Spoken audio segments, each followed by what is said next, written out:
Do you ever look around and think, wow, the world is a crazy place, and it just seems to get crazier and crazier? Ease your mind and take a break. This is Fuel for the Soul with John Giftah.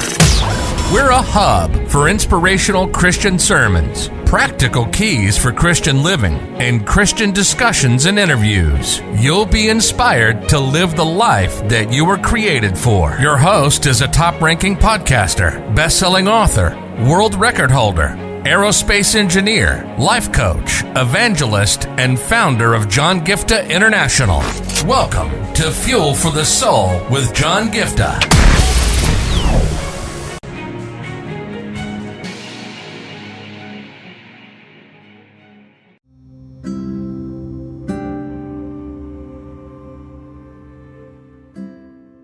Today, I want to just quickly share a word with you on how our weaknesses are actually an asset for us. I want to quickly share a scripture with you, and then I want to take this forward, and it is found in 2 Corinthians chapter 12, verse 9 onwards, and I'm reading from the NIV version, and this is what it says, where God is saying to the Apostle Paul, and he says, "My grace is sufficient for you, for my power is made perfect in weakness." My power is made perfect in weakness. And the Apostle Paul goes on to say, "Therefore I will boast all the more gladly about my weaknesses, so that Christ's power may rest upon me. That is why, for Christ's sake, I delight in weaknesses, in insults, in hardships, in persecutions, in difficulties. For when I am weak, then I am strong." I want you to understand, it looks like a paradox because we generally say focus on your strengths, right? Like I'm on a motivational segment, we always say focus on your strengths, and I totally agree with the fact, like when it comes to your life, when it comes to focusing on what God has called you to do or called you to be, and all of those things, your career choice, your ministry, your desires, your gifts, your strengths, and all of those things, you need to focus on your area of strength. I'm not asking you to say, okay, fine, you know what, I am very good in physics, but I'm very bad in math, because the weakness is in math, I need to go and do a course in math. Course in the sense like I need to focus on my career in math or something. I'm not asking you to do that. That's not the context here. Okay, that is stupidity if you do that. Like if you know that your strength is in something and you're weak at something else, and you end up choosing a career in what you're weak at, that's stupidity. Okay, that's not what I'm trying to talk about here. Here, what I'm trying to say here is that in your life, you may have certain things that you're not good at. There are weaknesses. There are times you're not at your best. To be honest, like I shared in my episode yesterday, I'm not been well. I've been battling a lot of issues mentally, emotionally for the past almost a month. At the same time, physically, I'm not been at my best as well for the last week or so and stuff. But the thing is this, to be honest, I'll tell you what. Today, as I'm recording this, I'm going to be ministering in a church in a few hours from now. And I ministered in another place a few hours ago. And what I'm trying to tell you here is this. I'm not being at my best. I am since yesterday, almost all the time I have to be sleeping or resting because I'm not able to get up. I'm not able to do things. It's kind of like harsh on those parts. So what I'm trying to say here is, guys, listen to carefully. I can say, like, for example, when they asked me to minister in this church this evening, I have all the rights to say, you know what, I'm not to my best. I'm weak. I'm tired. I'm exhausted. I'm not feeling well. So I can say, you know what, I can go back on my word and say I'm not going to minister. But then these are moments when, as an individual, in my weakness, I'm not going there trusting on myself. I'll be honest with you, I'm even recording this episode. I was just lying down. I was like, God, I need to record an episode for the day, please help me. And okay, fine, God showed me this and the scripture, and then I'm like, okay, fine, I'm gonna come record this. And to be honest, like, I know I'm gonna be ministering in a few hours from now, but I still don't know what I'm gonna preach. I'm telling you honestly, I don't know what I'm gonna preach, and I'm not able to get up also right now.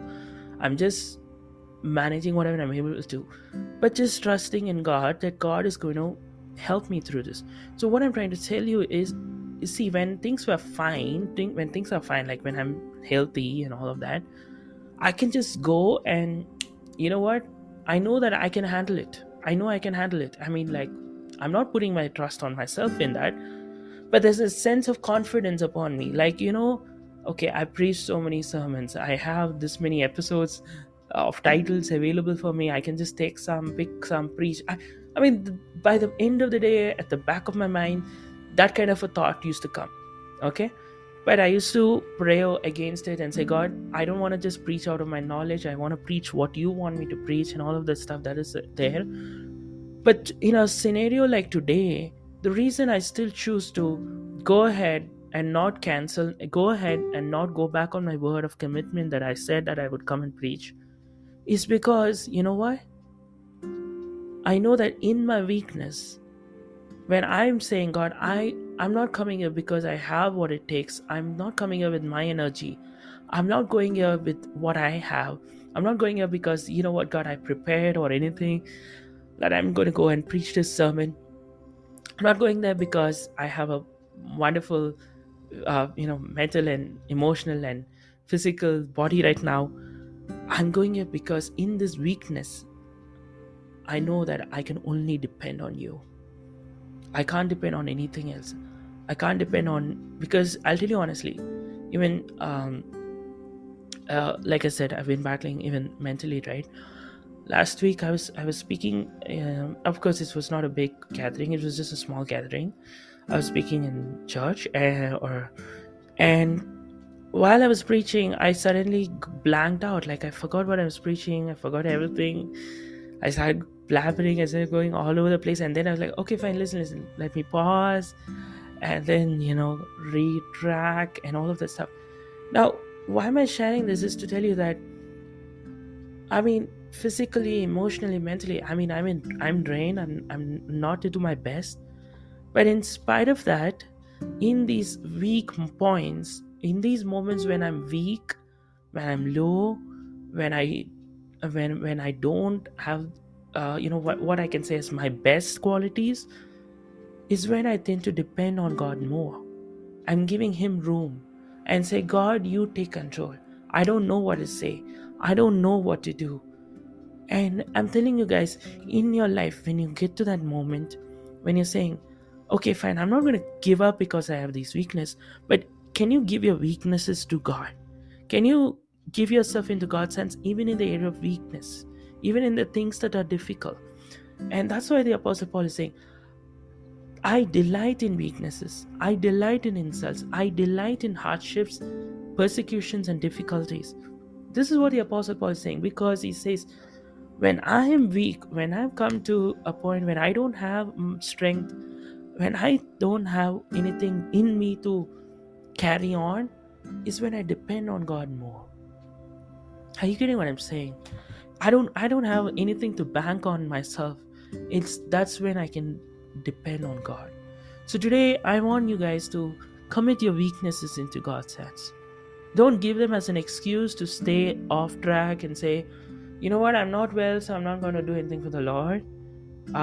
Even though I've not been well, I'm not posting, okay, but I'm just saying that I depend on God, and every single day God has helped me to release an episode. As long as He helps me, I'm going to continue. It's whatever I'm able to do, I'm doing. All right. What I'm saying to you guys is that depend on God in whatever way possible in your weakness. And I'm telling you, your weakness will be the platform for God to demonstrate His power in and through your life. Right? So that's what I wanted to share with you guys. Continue to keep me in your prayers. Really big changes coming into my life this week, and really need your prayers. And I just pray that God will help me through. My heart is I want to continue doing the good work of the podcast and all the different things that I'm doing, but I don't know. I mean, it's in the Lord's hands. Only He should help me and give me the grace to do it. So keep me in your prayers, and I will see you back very soon. God bless you. You've been listening to Fuel for the Soul with John Giftah. We hope you were blessed and inspired to live the life that God has for you. Make sure to subscribe to the John Giftah YouTube channel for regular uploads of sermons, skits, interviews, and more. Follow John Giftah on Instagram for regular inspirational posts. And don't forget to check out the best-selling books written by John Giftah, Who Am I?, which will help you understand your identity, and the latest #1 bestseller, Unveil Your Purpose, helping you discover your purpose and to start walking in it. Make sure to leave a rating and review, and be sure to share it with your friends and loved ones. If you'd like to donate, you can find the PayPal link in the description. And if you'd like to invite John Giftah to speak at your event or to get more details, go to the website at www.johngiftah.com. See you on the next episode of The Fuel for the Soul with John Giftah. God bless you. If your heart stops beating now, do you know where you're going? If you came face to face with death now, do you know where you're going? And this is not a message of condemnation. This is a message of hope. There is a God who loves you so much. He sent His only Son, Jesus Christ, to come down and pay a heavy price by shedding every drop of His blood on the cross. Thank you for dying for my sins. When you believe in Him, you have free gift of salvation for you. That assures us that we will go to heaven when we die instead of suffering in hell forever. I just encourage you today to make the simple step of faith and say, Jesus, I thank you for what you did on the cross. Thank you for giving me this gift of eternal life.